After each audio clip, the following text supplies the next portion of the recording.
আমন্ত্রণ ২১শে রাতে আমাদের আজকের বিষয় শহীদ জিয়া হত্যার আগে পরে কি ঘটেছিল। আজকে আমাদের সঙ্গে স্টুডিওতে উপস্থিত আছেন ঢাকা বিশ্ববিদ্যালয়ের রাষ্ট্রবিজ্ঞান বিভাগের অধ্যাপক কাজী মাহবুবুর রহমান। আপনাকে স্বাগত জানাচ্ছি ২১শে রাতে। আমাদের সঙ্গে আছেন ব্যারিস্টার এম সরার হোসেন, আপনাকেও স্বাগত জানাচ্ছি ২১শে রাতে। আমি আলোচনায় যাওয়ার আগে আজকে একটি গণমাধ্যমের খবর আছে, আমি সে খবরের কিছু অংশ একটু উল্লেখ করতে চাই আলোচনা যাওয়ার আগে। বিএনপির প্রতিষ্ঠাতা ও সাবেক প্রেসিডেন্ট জিয়াউর রহমান হত্যাকাণ্ডের বিষয়ে বেরিয়ে আসছে চাঞ্চল্যকর নানা তথ্য। এরই মধ্যে গা শিউরে ওঠার মতো তথ্য দিয়েছেন ৪৫ বছর পর গ্রেফতার হওয়া সাবেক সেনা কর্মকর্তা অবসরপ্রাপ্ত মেজর মোজাফফর হোসেন। জিজ্ঞাসাবাদে এই খুনি বর্ণনা করেছেন ইতিহাসের অন্যতম আলোচিত হত্যাকাণ্ডের আদ্যোপান্ত। জিয়াউর রহমানকে প্রথমে কে গুলি করেন, লাশ প্রথমে কে বা কারা সরিয়েছিল, কিভাবে মরদেহ ট্রাকে বা অন্য কোথাও নেওয়া হয়েছিল এবং পরবর্তী সময়ে ঘাতকরা কিভাবে কার সাহায্যে পালিয়ে গিয়েছিল, সব কিছু হুবহু বিবরণ তিনি দিয়েছেন। তবে কিছু ক্ষেত্রে তিনি নিজেকে আড়াল বা হাইড আউট করার চেষ্টাও করেছেন, অনেক কিছু তিনি স্বীকার করেছেন। আমি কাজী মাহবুবুর রহমানকে দিয়ে শুরু করতে চাই। দীর্ঘ ইতিহাসের একটি দীর্ঘ রহস্য বা সত্য অনেক বছর পর চাপা ছিল, সেই জিনিসটি আবার বেরিয়ে এসেছে। একটি আলোচনা সবসময় ছিল যে আসলে কারা এই ঘটনার পেছনে ছিল, কেনই বা এই হত্যাকাণ্ড। আরও অনেক প্রশ্ন আছে, সেগুলো আমি পর্যায়ক্রমে আপনাদের কাছ থেকে জানার চেষ্টা করবো সেই উত্তরগুলো। প্রথমে আপনাকে দিয়ে শুরু করতে চাই, আসলে কি মনে হয় আপনার কাছে? আপনাকে ধন্যবাদ এবং ২১ টেলিভিশনকেও ধন্যবাদ আমাকে ইনভাইট করার জন্য। বিষয়টা হলো, আপনি যেভাবে শিরোনাম করেছেন আগে এবং পরে, এই আগে এটা ব্যাখ্যা করলে আমরা অনেক ক্লু পেয়ে যাই যে হত্যাকাণ্ডের আগে কি। হত্যাকাণ্ডের আগে হলো, ধরেন আপনি ১৯৭১ থেকে ৭২ সাল পর্যন্ত যেই অত্যাচার চলছে বাংলাদেশে, যে অবিচার চলছে, আপনি যেটা দেখলেন গত ১৫ বছর ফেসিবাদ কর্তৃত্ববাদ, যে একজন সামরিক কর্মকর্তা বলেন যে তার হাতে গুলি করে গুলির ব্রেনটা লাগলে তার এক ধরনের শিহরণ অনুভূত হয়, সেই রকম বা তার কাছাকাছি লেভেল। তখন তো হয়তো গত আমলে সিলেক্টিভ ওয়েতে কাজ করেছেন, যাদেরকে খুব মারলে, যাদের খুন করলে, যাদের গ্রেফতার করলে সরকার স্থায়ী হয়। কিন্তু স্বাধীনতার পর থেকে ৭৫ পর্যন্ত ওই সময়টায় শুধু বিরোধী শক্তিকেই না, একটা সামাজিক অনাচার চলছিল পুরো সোসাইটিতে। এই আলাপটা কিন্তু বাজারে আসছেই না, এই আলোচনাটা আসতেছে না। সেই যে একটা পতনমুখ পরিস্থিতি, যেখানে মানুষ একটা বিরাট আকাঙ্ক্ষা নিয়ে মুক্তিযুদ্ধ করলো, পাকিস্তানি শাসকদের অত্যাচারের বিরুদ্ধে লড়াই করার জন্য মুক্তিযুদ্ধ করলো, মুক্তিযুদ্ধকালীন সময়ে রাজাকারদের অত্যাচারিত হলো, এবং পরবর্তীতে আবার ভারত আমাদের অনেক সম্পদ নিয়ে চলে গেল। এরপরে আমাদের নিজেদের সরকার আসলো, সেই সরকার আমাদের উপর অত্যাচার চালিয়ে যাচ্ছে। সেই যে এক পাকিস্তানি শাসন, তারপরে মুক্তিযুদ্ধের এক চরম কষ্টকর সময় এবং আমাদের দীপ্ত যে প্রতিজ্ঞা, সেই প্রতিজ্ঞার অর্জন খুব লিমিটেড একটা রাষ্ট্র পেয়েছি, কিন্তু রাষ্ট্রটা যে কারণে চেয়েছিলাম সেই কারণ অর্জন হয়নি। তারপরে চলছে নতুন অত্যাচার।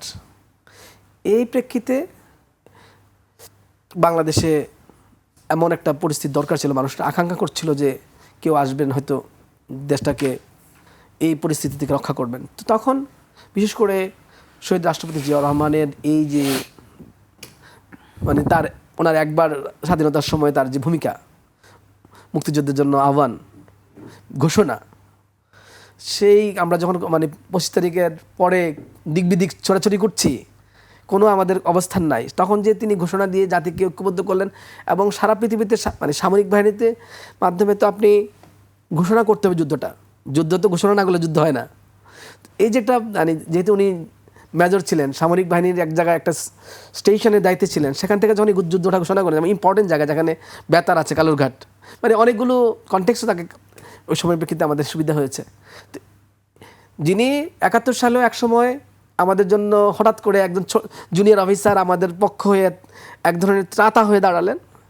আবার দেখা গেল যে ৭৫ পরবর্তী এই যে ৭২ থেকে ৭৫ এই লম্বা সময়ে যে কষ্ট মানুষ করেছে রক্ষী বাহিনীর অত্যাচার, সে তারপরে আবার যখন একটা পরিস্থিতি তৈরি হলো, যে পরিস্থিতিতে বাংলাদেশের মানুষকে টেনে তোলা যায়, ভিশন দেখানো যায়, স্বপ্ন দেখানো যায়, যে স্বপ্নগুলো মানুষ মুছে যাচ্ছিল, সেই স্বপ্ন দেখিয়েছেন এবং বাংলাদেশকে ঐক্যবদ্ধ করা, জাতীয়তাবাদী শক্তিতে রূপান্তরিত করা।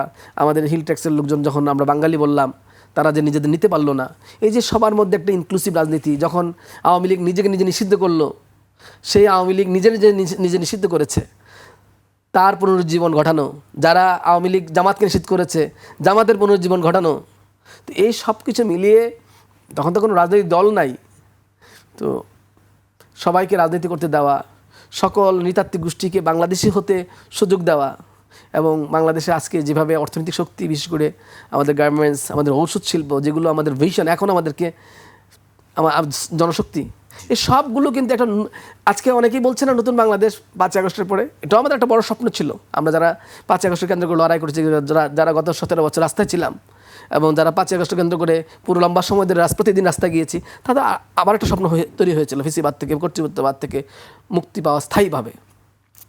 এই নতুন বাংলাদেশ আসলে নির্মাণ করে ফেলেছিলেন একটা স্টাইলে শহীদ রাষ্ট্রপতি জিয়াউর রহমান। সেইটাকে সাস্টেইন করতে না দেওয়ার পিছনে, সাস্টেইন করতে না দেওয়ার কোনো লক্ষ্য কারোর ছিল কিনা, ওই যে আগে বললেন না আপনি, এই বাংলাদেশ হতে দেওয়া যাবে না, এটা কেউ চেয়েছিল কিনা। এবং আপনি দেখেন, আমি আপনাকে কয়েকটা ক্লু দিতে পারি। এরশাদ যখন ক্ষমতায় আসলো, সবাইকে ফাঁকি দিয়ে 88 নির্বাচনে কিন্তু আওয়ামী লীগ চলে গেল। কি সখ্য এরশাদের সাথে আওয়ামী লীগের, শেখ হাসিনার। আবার দেখেন, লম্বা সময় কর্তৃত্ববাদ, ফেসিবাদ প্রতিষ্ঠা করলো আওয়ামী লীগ। কি সখ্য এরশাদের, জিএম কাদেরের, রওশন এরশাদের, যে তারা আবার এই 15 বছর মানুষ একটা ভোট দিতে পারে না, কথা বলতে পারে না। 3টা নির্বাচন হলো, মানে চরম খারাপ নির্বাচন, কিন্তু জাতীয় পার্টির কোনো শব্দ নাই। আজকে এই যে জাতীয় পার্টি আওয়ামী লীগের এই সখ্য, প্রায় 24 বছরের কর্তৃত্ববাদী শাসনে ছিলাম আমরা, গত 54 বছরে 24 বছর কর্তৃত্ববাদের শাসনে ছিলাম। এই 24 বছর টাইম আমাদের জীবন থেকে, জাতীয় জীবন থেকে, প্রত্যেকটা নাগরিক জীবন থেকে কেড়ে নিয়েছে এই আওয়ামী লীগ এবং জাতীয় পার্টির সখ্য। ঐতিহাসিক পরিক্রমা, এটা দেখা লাগবে যে এই সখ্য কেন তৈরি হয়েছিল, এই সখ্যের পিছনে কারা আছে, এটা দেশীয় শক্তি, আন্তর্জাতিক শক্তি, আঞ্চলিক শক্তি, কোথায় এটা লুকায়িত আছে, কারা বাংলাদেশের বিরুদ্ধে ষড়যন্ত্র করেছে। আমরা বারবার এই কথা অনেকের কাছ থেকে শুনেছি, ষড়যন্ত্র। আসলে ষড়যন্ত্রকারীরাই ষড়যন্ত্র বলে কিনা কি জানে, দেখতে হবে এই ঘটনার পিছনে আসলে কী ছিল। আমি এই জন্য আজকে প্রথম আলোতে আমার লেখা কিন্তু আমি 2টা বিষয় ক্লিয়ারলি বলেছি। একটা হলো যে তদন্তটা যেন একটা তদন্তকারী সংস্থা দিয়ে না হয়, এর মধ্যে যেন একটা আমাদের যতগুলো এক্সপার্ট টিম আছে এর মধ্যে একটা কম্বিনেশন যেন করা হয়, যেন বহুমুখী উত্তর আসে। আর দ্বিতীয়ত হলো, এই ঘটনার একটা সামাজিক উদ্ঘাটন দরকার। আমি এই জন্য প্রস্তাব করেছি একটা স্বাধীন কমিশনের, যে কমিশনটা নাগরিক হিসেবে আমাদের অধিকার আছে। রাষ্ট্রপতি জিয়াউর রহমান বিএনপির সম্পদ না শুধু, বা তারেক রহমানের পিতা শুধু তাই নয়, আমরা বাংলাদেশের নাগরিক হিসাবে আমাদের একজন রাষ্ট্রপতি, যিনি এতটা সাফল্যের সাথে বাংলাদেশকে আঞ্চলিক এবং আন্তর্জাতিক রাজনীতিতে ইম্পর্টেন্ট করে তুললেন, দেশীয় মৃৎশিল্পগুলোকে চাঙ্গা করলেন, বেসরকারীকরণ থেকে আমাদের মুক্তি দিলেন, যেখানে আমরা কোটি কোটি টাকা লস দিচ্ছিলাম, বাংলাদেশের মানুষকে বিদেশে যাওয়ার সুযোগ করে দিলেন। এই নতুন বাংলাদেশ নির্মাণ করার ক্ষেত্রে অল্প কয়েকদিন, 4-5 বছরের মধ্যেই বাধাগ্রস্ত করলো কে, কেন, সেটা বাংলাদেশের মানুষের, আমার কিন্তু, আমি নাগরিক হিসেবে মনে করি, সরকারের কাছে আমার দাবি যে আমি এটা জানতে চাই। এবং এই জানার জন্য আজকে আমার এই প্রস্তাবটা, যে যেন তদন্তটা হয় বিভিন্ন সাইড থেকে, এই জন্য তদন্ত টিমটা নানাভাবে গঠন করা যায় কিনা, এগুলোর চুলচালা বিশ্লেষণ সরকারই জানবে। আমি একটা প্রস্তাব করছি, কিন্তু এগুলোর নানান লিমিটেশন থাকে, সুতরাং আমি প্রস্তাব করলে যে প্রস্তাব সবটাই গ্রহণযোগ্যতা আমি মনে করি না। আবার স্বাধীন একটা কমিশন, সেটা কতটা অ্যাপ্রোপ্রিয়েটভাবে করা যায়, এবং এটা আমি বিভিন্ন জনের মানে স্টেক হোল্ডারদের নাম বলেছি, কাদের নেওয়া যায়। যদি এমন কিছু একটা করা যায়, তাহলে আমরা অনেক প্রশ্নের উত্তর দিতে পারবো, এবং আমরা অন্তত বাংলাদেশের 54 বছরের ইতিহাসে একটা সবচেয়ে বেদনাদায়ক, আপনি দেখেন শহীদ রাষ্ট্রপতি জিয়াউর রহমানের শাহাদতের পরে যেভাবে মানুষ নেমে আসলো, আপনি ছবিগুলো দেখেন, ফুটেজগুলো দেখেন। ইভেন বাংলাদেশে একমাত্র সরকার এই 54 বছরের ইতিহাসে, যে সরকারের রাষ্ট্রপ্রধানের মৃত্যু হয়েছে, হত্যা হয়েছে, কিন্তু সরকারের পতন ঘটে নাই, একমাত্র বাংলাদেশ সরকারি 54 বছরের ইতিহাস। রাষ্ট্রপ্রধানকে খুন করে ফেলেছে এরা, কিন্তু বিএনপি সরকারকে খুন করতে পারে নাই। এটা আর কোনো সরকার নেই বাংলাদেশের সব সরকার এই তার কোনো না কোনোভাবে হয় ক্ষমতা হস্তান্তর করেছে, না অন্য কোনো আন্দোলনের প্রেক্ষিতে নিয়েছে। একটা রাষ্ট্রপ্রধানকে খুন করা হয়েছে, কিন্তু পরবর্তীতে এবং দেখেন তারপরে সাত্তারের সরকার কিন্তু খুব ভালো চলছিল। এরশাদ কীভাবে এই কাজটা করেছে, আমি তো বাংলাদেশের মধ্যে সবচেয়ে অভিযুক্ত ব্যক্তি মনে করি এরশাদকে, এবং দ্বিতীয় অভিযুক্ত ব্যক্তি মনে করি রওশন এরশাদ এবং জিএম কাদেরকে, একই সাথে দুজনকে। গত 15 বছর আমাদের এতটা কষ্ট করতেই হতো না, শুধুমাত্র রওশনের সাথে এবং জিএম কাদের যদি আনকন্ডিশনালি সাপোর্ট না দিত। এবং জিএম কাদের ওই কথাটা আপনার মনে আছে কিনা দেখেন, নির্বাচনের আগে ভারত সফর করে এসে বলে আমি কিছু বলতে পারবো না, ওনারা যদি বলেন বলবেন। এই ধরনের কথা কোনো দলের প্রধান বলতে পারে আর সেই দল টিকে থাকে, সেই ব্যক্তি গ্রেফতার হয় না এখন পর্যন্ত। এইটা আমি মনে করি ইন্টারিম সরকারের ব্যর্থতা, এবং বর্তমান সরকারের উচিত খুব দ্রুততার সাথে জিএম কাদেরকে গ্রেফতার করা। জি, আপনার বক্তব্য আমরা শুনছিলাম। আমি ব্যারিস্টার এম সরওয়ার হোসেনের কাছে আসতে চাই। আপনি একসময় সামরিক বাহিনী ছিলেন এবং আপনার বিভিন্ন বক্তব্য আমরা গতকালকেও আমরা শুনেছি, আমাদের একটি প্রতিবেদনে ছিল। এই যে দীর্ঘ সময় পর তাকে গ্রেফতার করা হয়েছে, এটি কিভাবে সম্ভব হয়েছে আসলে, বা এই পেছনের ঘটনাগুলো আসলে আপনার কাছ থেকে একটু জানতে চাই, যে কেন এত বছর তিনি এইভাবে কিভাবে থাকতে পেরেছেন আত্মগোপন করে। এর মাঝখানে তিনি বিভিন্নবার বিভিন্ন দেশে যাতায়াত করেছেন, কিন্তু তাকে কখনো ধরা হয়নি। কারণটা কি আপনার কাছে মনে হয়? ধন্যবাদ আপনাকে, ধন্যবাদ আজকে সহ-আলোচক এবং সুপ্রিয় দর্শক যারা এই প্রোগ্রাম দেখছেন। দেখুন, কিছুটা আমার সহ-আলোচক বলেছে, পৃথিবীতে যে সমস্ত জাতি গঠন হয়েছে, আপনি যদি দেখেন সেই জর্জ ওয়াশিংটন থেকে শুরু করে, আপনি লিকিওয়ান সবসময় এই কথাটা বলি, ডক্টর মহতিন অথবা দক্ষিণ কোরিয়ার পার্ক সুহি, এরকম শত শত উদাহরণ দেওয়া যাবে যে সমস্ত জাতি টেক অফ করেছে। সো রাষ্ট্র যদি দেখেন কোনো develop country, developing country, under develop country, failed state, dysfunctional state. So স্বাধীনতার পরপরই বাংলাদেশে একটা লুটেরাতন্ত্রে ঢুকে গেল। আওয়ামী লীগ সুশাসন প্রতিষ্ঠা করতে পারেনি। আওয়ামী লীগ শেখ সাহেব সে সময় তার পরিবারকে নিয়ন্ত্রণ করতে পারে নাই, যদিও সেই সময় ইন্ডিয়ান সৈনিকরা চলে গিয়েছিল এবং যুদ্ধ বিধ্বস্তর পরে একটা দেশের অচলাবস্থা হয়। তো সেখান থেকে যে সুশাসনে সেইটা মার্চ করার পরিবর্তে একটা লুটপটতন্ত্রে সেটা পরিণত হলো। মানুষের ভিতরে হাহাকার সৃষ্টি হলো, রক্ষী বাহিনী গঠন করে মানুষকে খুন করা হলো, দুর্ভিক্ষ হলো। সেই পরিপ্রেক্ষিতে 15ই আগস্ট সংগঠিত হলো। এই 15ই আগস্টের পরে অনেক টালমাটাল সিচুয়েশনের পরে প্রেসিডেন্ট জিয়া নিজেও নিহত হতে পারতেন। তিনি 2 নভেম্বর গ্রেপ্তার হলো। পরে he came out as a victorious. সেই জন্য বলা হয় যে ক্ষমতা তার কাছে এসেছিল, কিন্তু যেরকম নেতৃত্ব দরকার ছিল সেই রকম নেতৃত্বের কোয়ালিটি তার ভিতর ছিল। একজন দেশনায়ক একটা ভঙ্গুর দেশকে to take off the nation, জাতি পুনর্গঠন, নেশন বিল্ডিং, যা কিছু দরকার ছিল উনি সেই সমস্ত চরিত্র, সেই সমস্ত নেতৃত্ব ওনার ভিতরে ছিল। সততা, যোগ্যতা, ভিশন, ব্রেভিটি এবং সঠিক লোককে খুঁজে বাইর করা, কাকে কোন পজিশনে বসাতে হবে। সেখানে উনি কখনো পলিটিক্যাল স্লেভস খুঁজে নাই। উনি যোগ্য, দক্ষ এবং সৎ লোক খুঁজে বের করছে, যার জন্য মানুষের ভিতরে উনি চরমভাবে পপুলার হলেন। এবং যেই মুহূর্তে উনি মৃত্যুবরণ করলেন, that was the peak of his popularity.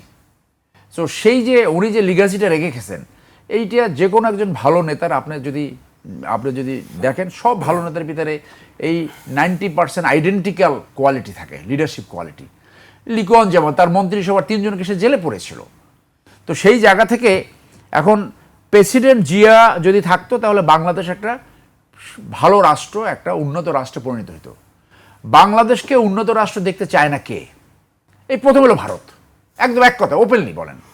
কারণ বাংলাদেশ যদি টেক অফ করে এই ভারতের চারদিকে থেকে, তাহলে 7 সিস্টার স্বাধীন হয়ে যাবে, দক্ষিণ ভারত স্বাধীন হয়ে যাবে, আরও অনেক যে অনুন্নত এই কর্ণাটক আছে না, যেগুলো পাশে এই ওয়েস্ট বেঙ্গল সবসহ, তাদের ভিতরে যে বাংলাদেশ যদি পারে, আমরা কেন পারছি না? যে দেশে এখনও 40% লোকের টয়লেট নাই, তাহলে বাংলাদেশের বহির্বিশ্বে বাংলাদেশের উন্নয়নের সবচেয়ে বড় বাধাকে ইন্ডিয়া। এখন 75-এর ঘটনার পরম্পরায় প্রেসিডেন্ট জিয়া ক্ষমতায় আসে, সবচেয়ে এগ্রিভকে আওয়ামী লীগ। আওয়ামী লীগ তো সুযোগ খুঁজতেছিল প্রেসিডেন্ট জিয়াকে টার্মিনেট করা, অথবা তাকে ডিফেম করা, অথবা তাকে এরকম পরিস্থিতিতে করা। এবং সেইখানে প্রেসিডেন্ট জিয়া কাকে সেনাপ্রদান করলেন? এরশাদ সাহেবকে। এরশাদ সাহেবের বাড়ি কোথায়? কুচবিহার। তো এরশাদ সাহেব কত কৌশলে, দেখেন যে এই ঘটনাতে আমরা জানি যে জেনারেল মঞ্জুর যখন পুলিশের হাতে গ্রেপ্তার হলো, সে বলেছিল যে আমাকে পুলিশের কাছে হস্তান্তর করো। তার মানে তার কিছু বলার ছিল, কি পরিকল্পনা কি। এবং যতটুকু ঘটনা পরম্পরায় আসছে যে বলা ছিল যে প্রেসিডেন্ট জিয়াকে ক্যান্টনমেন্টে নিয়ে কিছু দাবি আদায় করা হবে, কিন্তু হি ইজ কিল্ড। তাহলে যে কর্নেল মোদি কিল করলো তার সাথে ইন্ডিয়ার কি কানেকশন ছিল কিনা? So there was a missing link. সেই লিঙ্কে একজন এই সার্ভাইভার ছিল যে ৪৫ বছর পরে এখন অ্যারেস্টেড হয়েছে। তাহলে বিএনপির রাইভাল কারা ছিল? রাইভাল ছিল এক আওয়ামী লীগ, দুই হলো জাতীয় পার্টি, যেটা এরশাদ যেটা গঠন করেছে। এবং আমার বন্ধু তো সঠিক বলেছে যে একটা নেতা কি করে বলে। সেনাপ্রধান এরশাদের সঙ্গে মঞ্জুরের যে ফোন কলগুলো ছিল আগে এবং পরে, সেই ফোন কলগুলোর কোনো হদিস তো পাওয়া যায় না আসলে।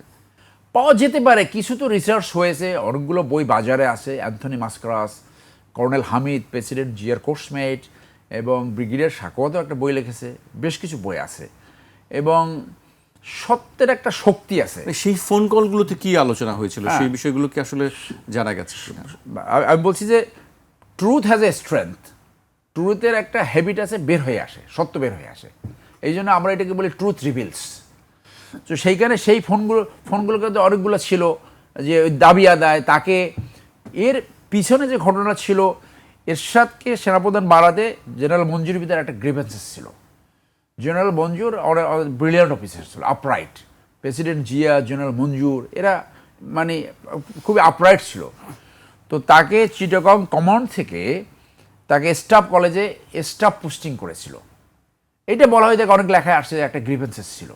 সেই জন্য এই যে উনি গেলেন দলের কোন্দল মিটাতে, এই সুযোগটা কাজে লাগাইছে। কিন্তু পরবর্তী ঘটনার পরম্পরায় যে জেনারেল মঞ্জুরকে হত্যা করা হলো, এবং কোর্ট মার্শালটা তখন হলো যখন জেনারেল এরশাদ সেনাপ্রধান।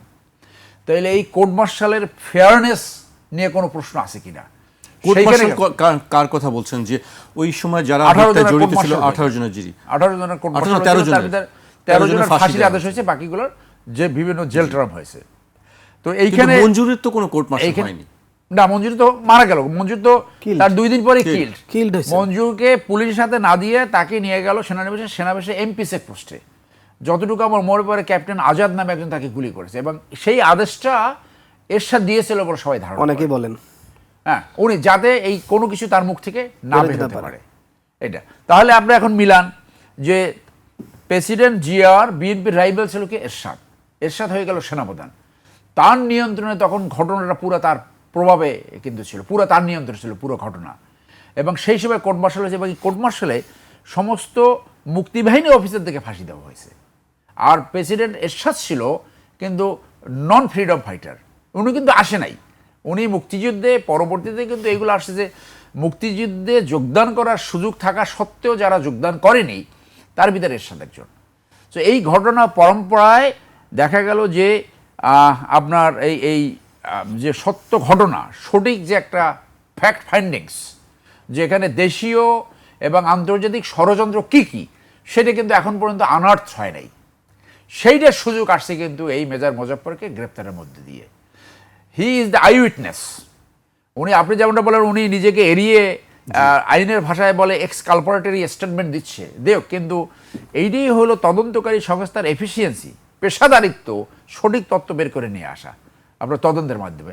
সেনাবাহিনীতে যে কোনো ঘটনায় আবার একটা তদন্ত হবে। এই যে ধরা পড়লো উনি 45 বছর কীভাবে পালায় থাকলো, কার বদৌলতে, সেইখানে কি হয়েছিল, because he is a very very vital witness.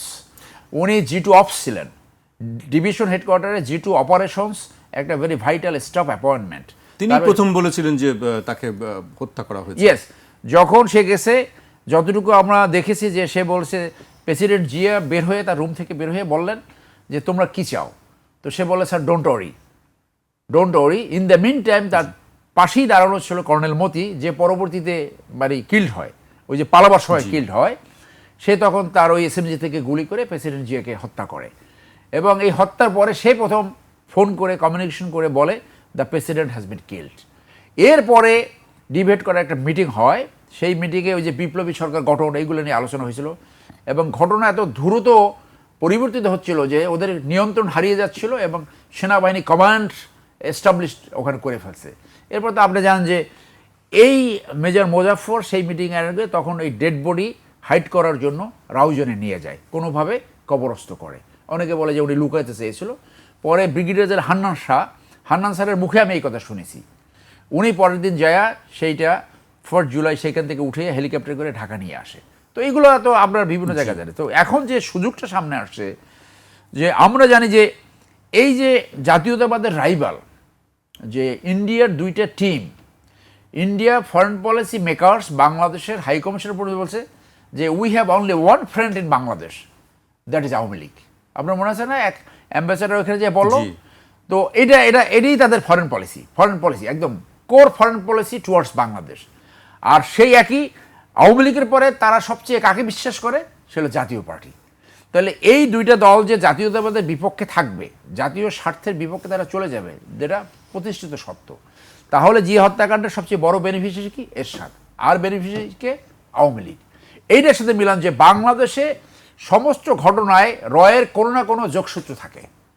Bangladesh সশস্ত্র বাহিনীতে অনেকেই রয়ের এজেন্ট আছে। একটা টপ এজেন্ট ছিল লেফটেন্যান্ট জেনারেল মুজিব। বলা হয় তাকে জুলাই আন্দোলনে, জুলাই অভ্যুত্থানে 200 থেকে 300 ইন্ডিয়ান কিলার এখানে ছিল, ইন্ডিয়ান ব্ল্যাক ক্যাট।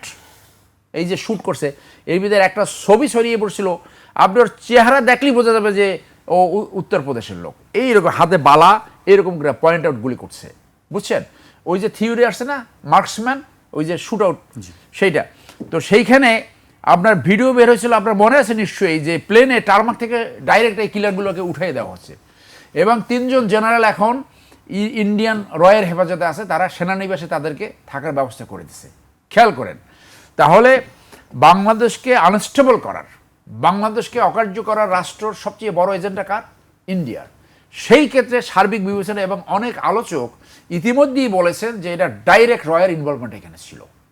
খেয়াল করেন, তাহলে এই মোজাফফর সাহেবের গ্রেপ্তারের সাথে কিন্তু একটা সুযোগ আসছে এই সত্যটাকে আনার্থ করা, এই সত্যটাকে জাতির সামনে প্রকাশ করা, এই সত্যটাকে এনে রাষ্ট্রীয় পলিসি ফর্মুলেট করা, বুঝতে পারছেন? সেই জন্য তাকে, এবং যেহেতু the person killed none other than a president, public has a interest, শুধু interest, it's my right as a citizen, this is my right, যে উনি কি বলতেছে, কি সত্য বের হইল, কি হয়েছিল, because he is the only living I witness.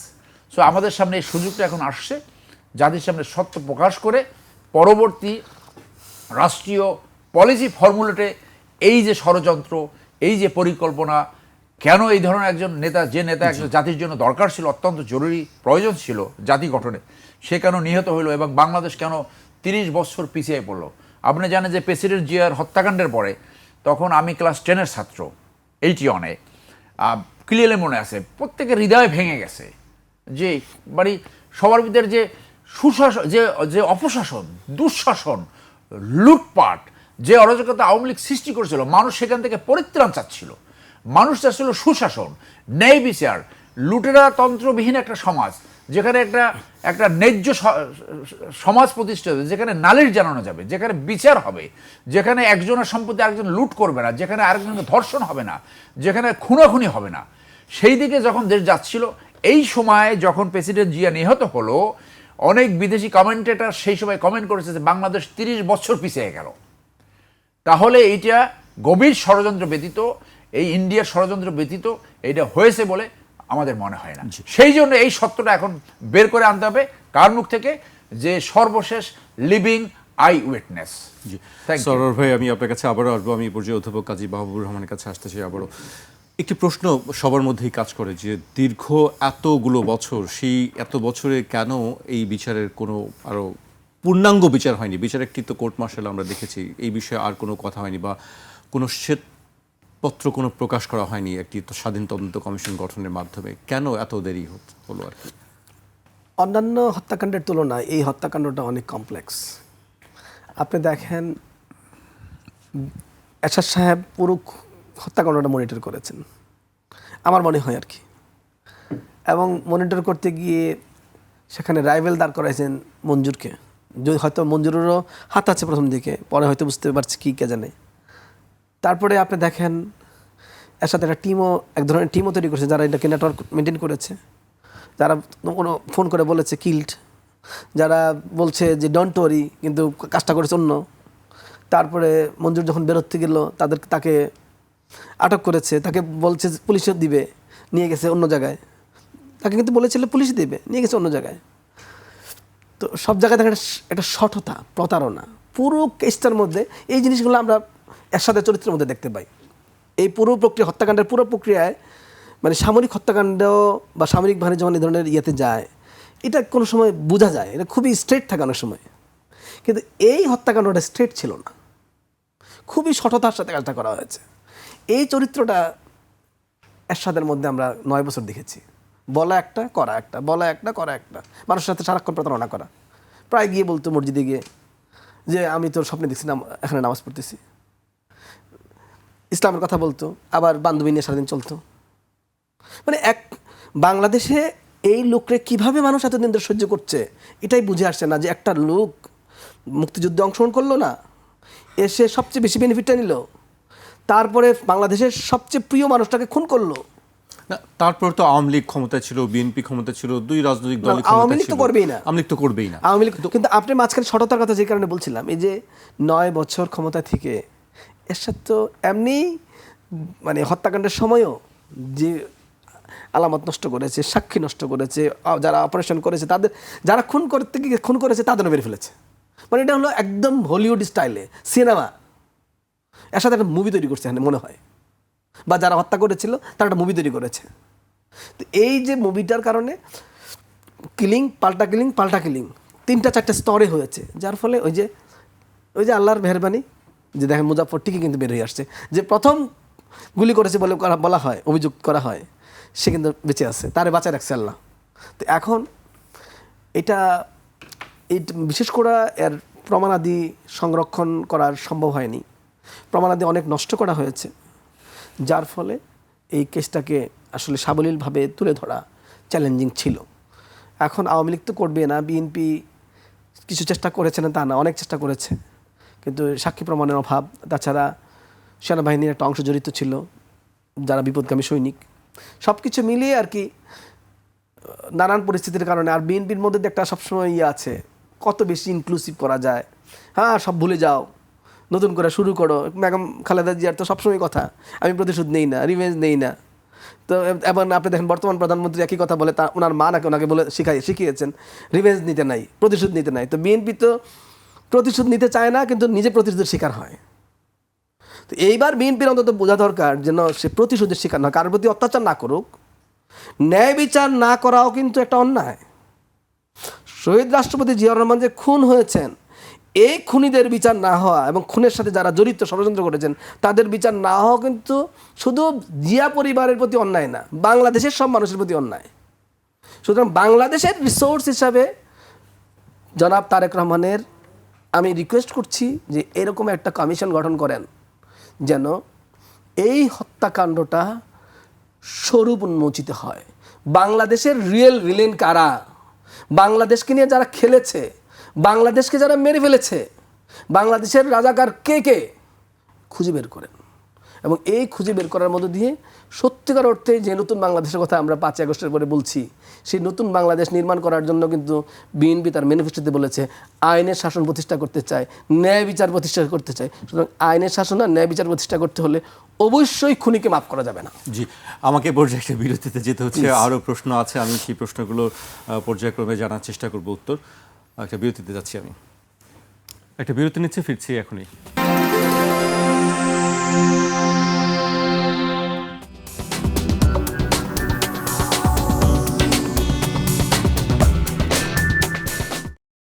বিরতির পর আবারও স্বাগত, আপনারা দেখছেন 21-এর রাত। আমাদের সঙ্গে আছেন ঢাকা বিশ্ববিদ্যালয়ের রাষ্ট্রবিজ্ঞান বিভাগের অধ্যাপক কাজী মাহবুবুর রহমান এবং ব্যারিস্টার এম সরওয়ার হোসেন। আমি পর্যায়ে সরওয়ার ভাইকে দিয়ে শুরু করতে চাই। সরওয়ার ভাই, বিচার প্রক্রিয়াটা মোজাফফর হোসেন, তার বিচার প্রক্রিয়াটা আসলে এখন কিভাবে হবে? আমরা জানি যে তিনি সেনা হেফাজতে আছেন। দেখুন, একটা তথ্য সামনে আসছে যে সে কনভিক্টেড। আমি যতটুকু জানতে পারলাম কনভিক্টেড না, কারণ সেনা আইনে আপনার পলাতক কারো কোর্ট মার্শাল করা যায় না। এই ঘটনা উপস্থিত থাকতে হয়, তাকে উপস্থিত থাকতে হয়, তার মেডিকেল টেস্ট করতে হয়, এবং যে অ্যারেঞ্জমেন্ট, অর্থাৎ ওই যে প্লিডিং, যেটা গিলটি অর নট গিলটি, এইটা তাকেই বলতে হবে তার মুখ থেকে। So physical presence of the accused is mandatory. So এটা ছাড়া করা যায় না। এবং পরবর্তীতে কোর্ট মার্শালে সে নিজেকে নিজে ডিফেন্ড করতে পারে অথবা ডিফেন্স অফিসার নিয়োগ করতে পারে, এমনকি বেসামরিক আইনজীবীও সে নিয়োগ করতে পারে। এই বিধান এটা কি রয়েছে। সামরিক আদালতে বা কোর্ট মার্শালে হবে কি বিচারটা, নাকি বেসামরিক আদালতে? আমরা তো জানতে পারলাম কোর্ট মার্শালে হবে, কারণ স্বরাষ্ট্রমন্ত্রীর একটা স্টেটমেন্ট আমরা দেখলাম, উনি বলল যে আগে যেখানে যে আইনে বিচার হয়েছে সেই আইনে বিচার হবে। তাহলে এইটা যদি গভর্নমেন্ট পলিসি হয় তাহলে তার কোর্ট মার্শাল বিচার হবে। যদিও সেনাবাহিনীতে কিছু কনকারেন্ট জুরিসডিকশন রয়েছে, স্পেশালি এই খুন, তারপরে ধর্ষণ, এইটা সিভিল কোর্টেও করা যায়, মিলিটারি কোর্টেও করা যায়, বাট প্রেফার্ড মিলিটারি কোর্ট হলো প্রেফার্ড। সেনাবাহিনী যদি ইউনিফর্ম ধারা থাকে এবং কিছু অপরাধ হয় বলেই তো এই আইনগুলো আছে। তো সেইখানে যেটা ঘটনায় বেরিয়ে হয়েছে যে যখন জেনারেল মঞ্জুর পালিয়ে যাচ্ছিল, ওই যে জিপে যেখানে কর্নেল মাহবুব এবং মতিন কিল্ড হলো, ওই একই জিপে সে ছিল এবং সে ওখান থেকে পালিয়ে যেতে সক্ষম হয়। তাই সে যদি পালিয়ে যেতে সক্ষম হয় তাহলে তার কোর্ট মার্শাল হয় নাই, এটাই ফ্যাক্ট। একটা সিভিল সিএম কোর্টে, ম্যাজিস্ট্রেট কোর্টে একটা মামলা হয়েছিল। সেই মামলায় তার সম্বন্ধে বর্ণনা আছে যে সে পাশে দাঁড়িয়েছিল এবং সেইটা বোধহয় 2001 সালে সেই মামলাটা ক্লোজ হয়ে যায় সাক্ষী না পাওয়াতে।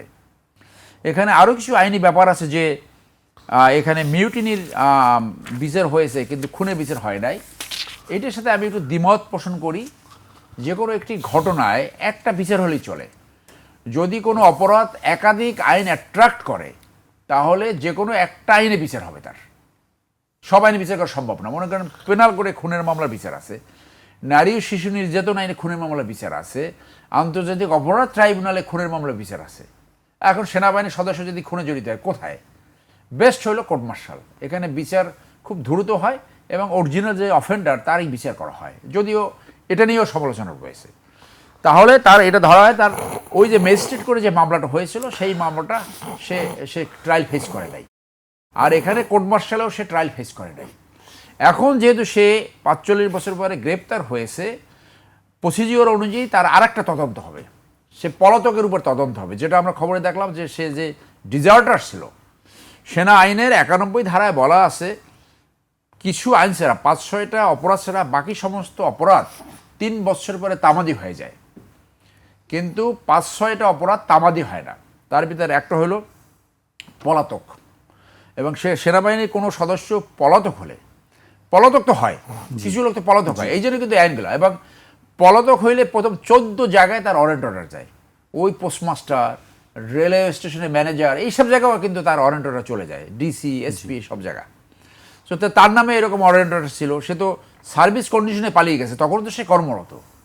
তাহলে তার প্রথম বিচার হবে অ্যাজ এ ডেজার্টার, এবং সেইটা বোধহয় চিটাগংয়ে শুরু হচ্ছে, যেহেতু ঘটনাস্থল চিটাগং ক্যান্টনমেন্ট, ওইখানে হবে। তাকে চিটাগং নিয়ে যাওয়া হয়েছে এবং অ্যাজ ইউজুয়াল এই যে তদন্ত হবে, এই তদন্তে কিন্তু তার এই 81 সালে হত্যাকাণ্ডের তার কি ইনভলভমেন্ট ছিল, তার প্রতি কি সুপারিশ ছিল, কি ফান্ডিং ছিল, সেইগুলো কিন্তু সামনে আসবে।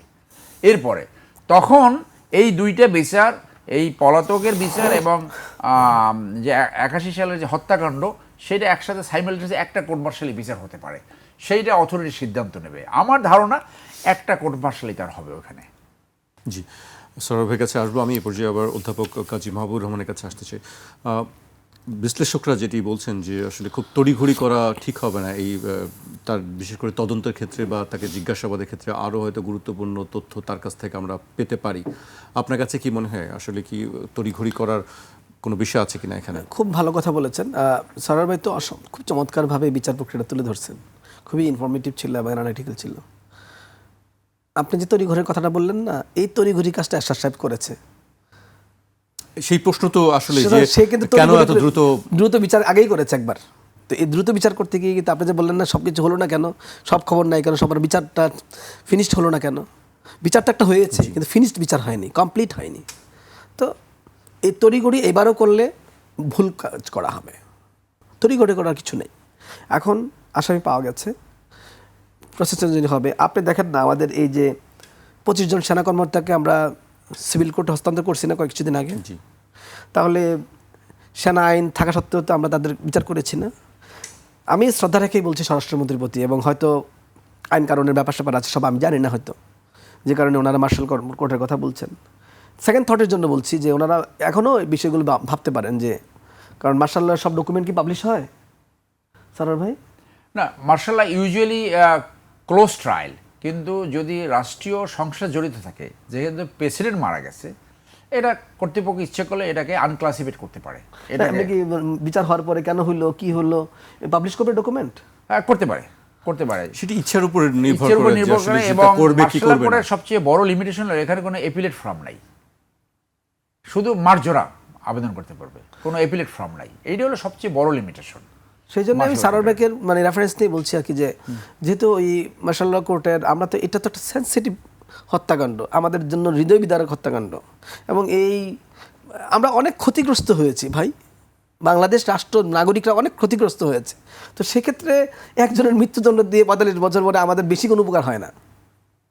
আমাদের খুব বেশি উপকার হয় অনেক সত্য তার কাছ থেকে সত্যটা যদি খুঁজে বের করতে পারি, আমাদের অনেক বেশি উপকার। ওনার মৃত্যুদণ্ড কার্যকরের মধ্যে দিয়ে আমরা 45 বছর চলেছি মৃত্যুদণ্ড কার্যকর না করে। সুতরাং বিএনপিও 3-4 বার ক্ষমতায় আসছে ওনার মৃত্যুদণ্ড কার্যকর না করে। বিএনপি সরকার বা আমাদের জনগণের জন্য ওনার মৃত্যুদণ্ড কার্যকর করার মধ্য দিয়ে খুব বেশি কিছু গেইন না, অন্তত জাস্টিসটাও হচ্ছে আর কি। কিন্তু বেশি গেইন হবে, অনেক লাভ করতে পারবো যদি সত্যিকার অর্থে এই লোকটা থেকে আমরা তথ্যগুলো বের করতে পারি, এবং এটাকে আরও মানে কমপ্লেক্স ব্রডার জায়গা থেকে কেসটা দেখা দরকার লাগবে।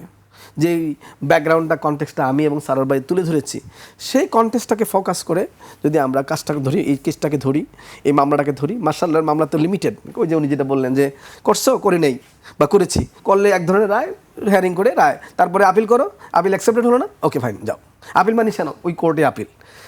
কিন্তু সিভিল কোর্টে তো প্রসেস, অনেক লোক ইনভলভ হবে, প্রসিকিউশন আছে, সরকারি বেসরকারি উকিল আছে, সবাই যুক্ত হবে, তখন আমরা অনেক কিছু জানতে পারবো। তো এই জন্য আমি আমার কাছে আবারও মানে বলতে চাই আপনার মাধ্যমে, বাইকস টেলিভিশনের মাধ্যমে, যে সরকার আবার বিবেচনা করতে পারে কি না, কীভাবে জাস্টিসও করা যাবে, মানে তার যে বিচারটাও সুন্দরভাবে করা যায়, আবার সে যে একটা রিসোর্সে পরিণত হয়েছে এখন হত্যাকাণ্ড সম্পর্কে তথ্য দেওয়ার ক্ষেত্রে, সরি, সেটাও তুলে আনা যায়। আমরা সরোয়ার ভাইয়ের কাছ থেকে একটা কথা শুনছিলাম, তিনি বলছিলেন যে ভারতের এটার সঙ্গে জড়িত থাকতে পারে। আপনার কাছে কি মনে হয় এর বাইরে বা আরও কোনো আন্তর্জাতিক চক্র এর সঙ্গে জড়িত আছে কি? আমি জিয়াউর রহমান বাংলাদেশকে জাতি এত অল্প সময়ের মধ্যে মানুষ এত ভাবে কেমনে, আমি এটাই মাঝে মাঝে জিয়া স্টাডি করতে গেলে, আমি যেহেতু পলিটিক্যাল সায়েন্স প্রফেসর, মাঝে মাঝে আশ্চর্য হয়ে যায়। মানে হয়তো আপনারাও পড়াশোনা করেন, কিন্তু আমার তো এটাই কাজ, মানে আমার এটাই কাজ। তো আমার তো প্রতিদিনই ধারাবাহিকভাবে এই নিয়েই পড়তে হয়। ম্যাডামকে নিয়ে, বেগম খালেদা জিয়াকে নিয়ে আমি একটা লেখা লিখলাম 2018 সালে, গণতন্ত্র প্রতিষ্ঠায় বেগম খালেদা জিয়ার ভূমিকা। আমি সব লেখায় ইন্টারন্যাশনাল সব আর্টিকেল থেকে সংগ্রহ করেছি, দেশীয় খুব কম ইউজ করেছি, যেন লেখাটা বেশি অ্যাকসেপ্টেড হয়, মানে ইন্টারন্যাশনাল জার্নালে। আমাদের লেখাগুলো অ্যাকসেপ্টেড হওয়ার সন্দেহ থেকে যায়, আর অনেক সময় আমরা বায়াস থাকি, এই জন্য ভাবলাম যে এই ধরনের লেখা লিখবো, যেহেতু তাও না আন্তর্জাতিক পিয়ার রিভিউড জার্নালগুলোতে যে আর্টিকেল পাবলিশ হয়েছে খালেদা জিয়ার শাসনামল নিয়ে, সেই আর্টিকেল খুঁজে দেখেছি। এরকম বোধ আমি 25 থেকে 30 হাজার টাকার প্রিন্টই করেছিলাম 2014 সালে। 2014 সালে বা 13 সালে কাজ শুরু করেছি, সেই লেখা পাবলিশ করেছি 2018 সালে, মানে এত রিগোরাস কাজ করেছি। তো সেই লেখালেখি থেকে দেখা গেল যে তখন আমি ওই যে খালেদা জিয়াকে খুঁজতে গিয়ে জিয়াউর রহমানকে খুঁজে পাচ্ছি। আপনি যখন সাময়িকী সার্চ দিচ্ছি, তখন তো ওই আর্টিকেলও চলে আসতেছে, তখন আমি আবার ইন্টারেস্ট শো করার জন্য ওটা বললাম। তখন আমি দেখতে পেলাম একটা মানুষ কিভাবে সম্ভব এত অল্প সময়ের মধ্যে এত কিছু ভাবা। আপনাকে কতগুলো উদাহরণ আমি দিলাম। রাষ্ট্র তৈরি করার জন্য জাতীয় উদ্যোগ, আঞ্চলিক উদ্যোগ, সার্ক, আন্তর্জাতিক উদ্যোগ, আপনি যেখানে যাক ডেলিগেট, রাষ্ট্রপতি জিয়ার ডেলিগেট, সেখানে কিন্তু ডিসিশন মেকিংয়ে এসে ইন্টারভেন করছে। এইসব কে চায়? বাংলাদেশের ছোট রাষ্ট্র, সুতরাং জিয়াউর রহমানের এই যে বিকাশ এবং জিয়াউর রহমানের এই লিডারশিপের সাথে সাথে বাংলাদেশের এই লিডারশিপ আঞ্চলিক এবং আন্তর্জাতিক ক্ষেত্রে, এবং বাংলাদেশ ছোট একটা রাষ্ট্র, সদ্য স্বাধীন রাষ্ট্র, 7-8 বছর হয়েছে, সে সাউথ এশিয়ার অন্য সব রাষ্ট্রকে নিয়ে ইন্ডিয়াকে আলাদা কর্নার করা ফেলার মতো একটা অবস্থা।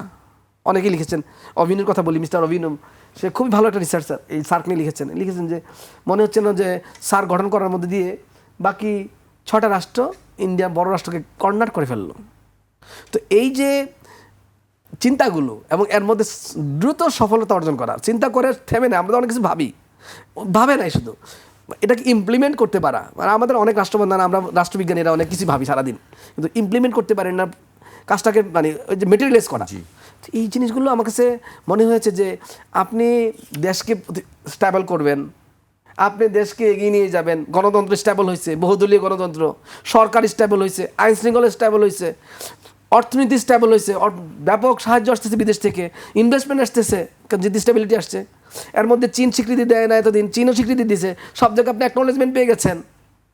তো আপনি নিজেকে প্রতিষ্ঠিত করে ফেলতেছেন, আঞ্চলিক লিডার হয়ে যাচ্ছেন, আন্তর্জাতিক নেতা হয়ে যাচ্ছেন, ইরান ইরাক যুদ্ধ বন্ধ করে দিচ্ছেন। তো সবাই তো আপনার দিকে দৃষ্টি। তো এইরকম এক ব্যক্তি বাংলাদেশ হারিয়েছে, সেই হারানোর সাথে বহু লোক জড়িত থাকতে পারে, বহু সংস্থা জড়িত থাকতে, বহু গোষ্ঠী জড়িত থাকতে পারে।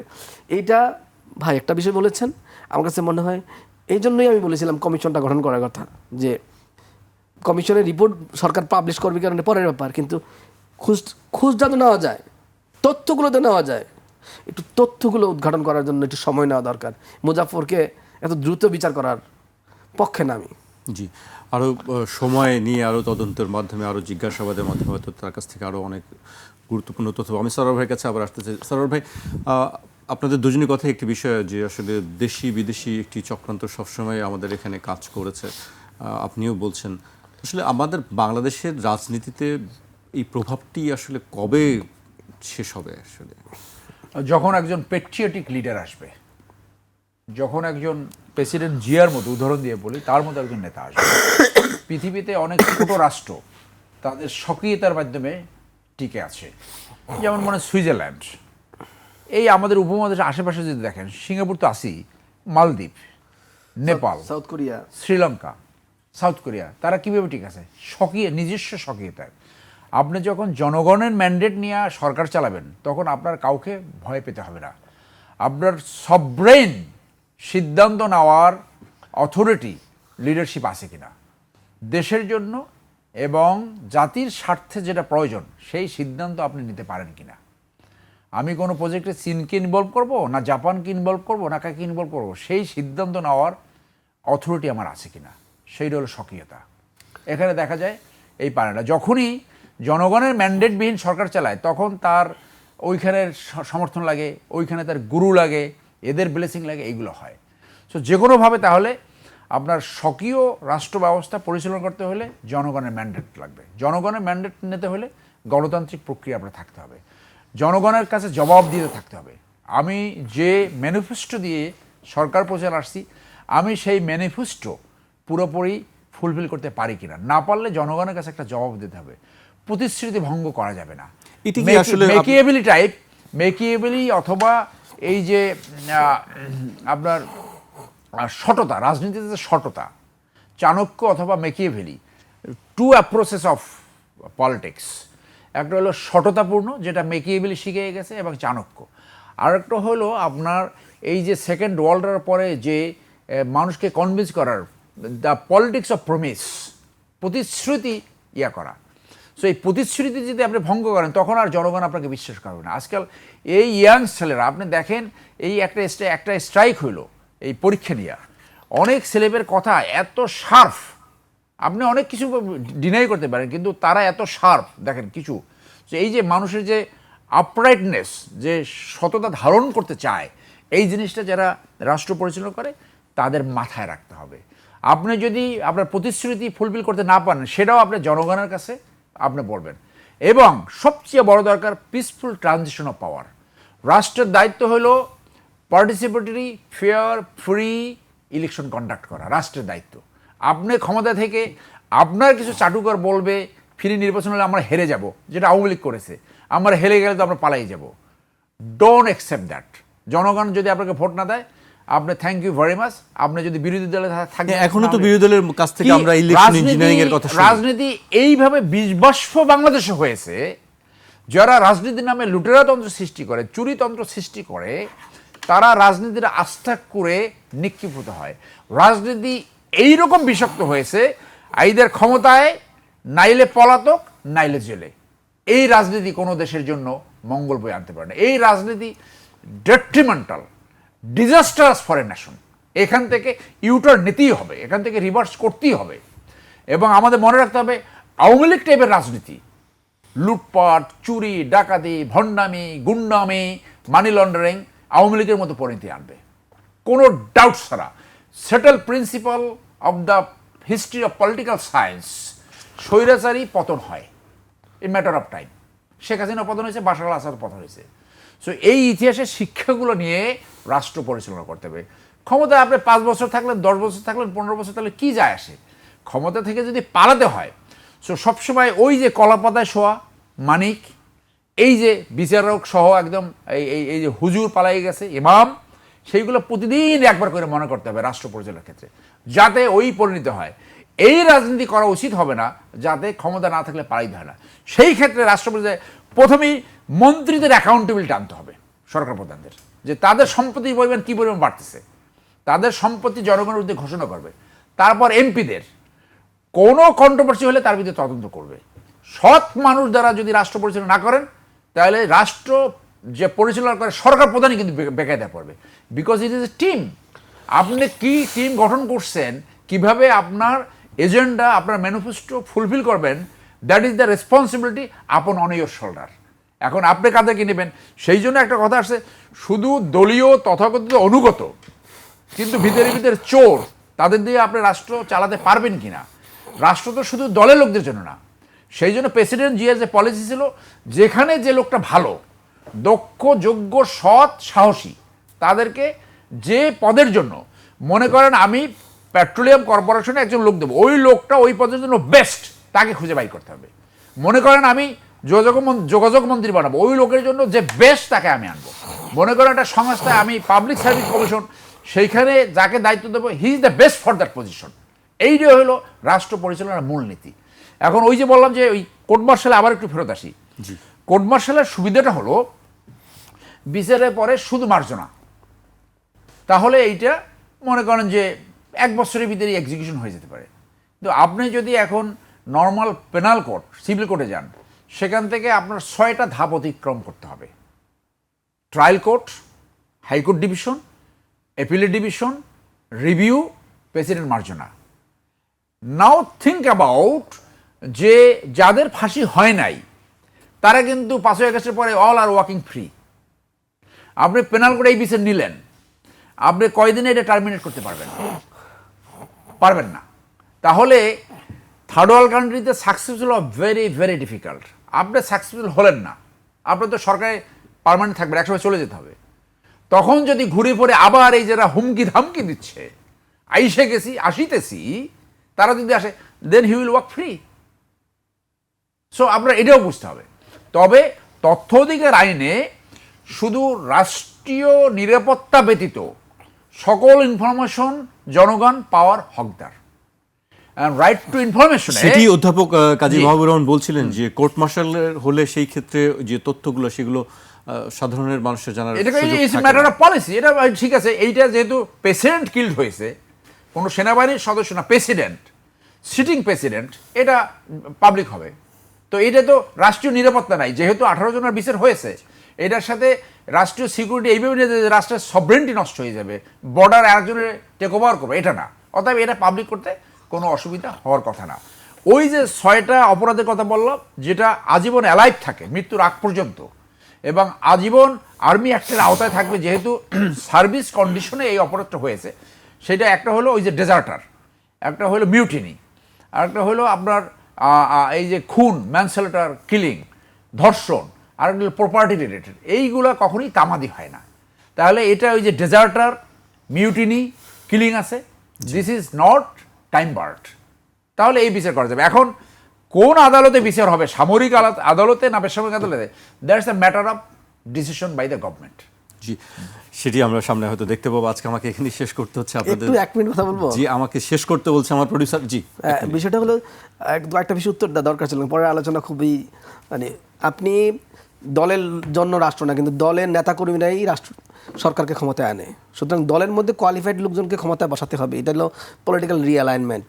আপনার দলের ভিশন মিশন অন্য কেউ, সাধারণ মানুষ বা সুবিধাবোধী কেউ নিবে না। তবে মুইনা টাইপের বা এরশাদ টাইপের, অথবা আপনি দেখেন এই যে মাসুদ্দিন টাইপের লোক ক্ষমতা না পায়, সুযোগ সুবিধা না পায়, এটা বিএনপিকে মাথায় রাখতে হবে। তবে যেটা উনি বলেছেন খুব ইম্পর্টেন্ট, যে ম্যান্ডেট এবং বিএনপি কিন্তু এই কাজটা করছে, প্রতিটা এই যে 5 মাসেরও কিন্তু পূর্তিতে তার অ্যাকাউন্টেবিলিটি শো করছে যে কি করছে কি করছে না। তো ম্যানিফেস্টো লক্ষ্য করে এগুলো ভুল হবে কম।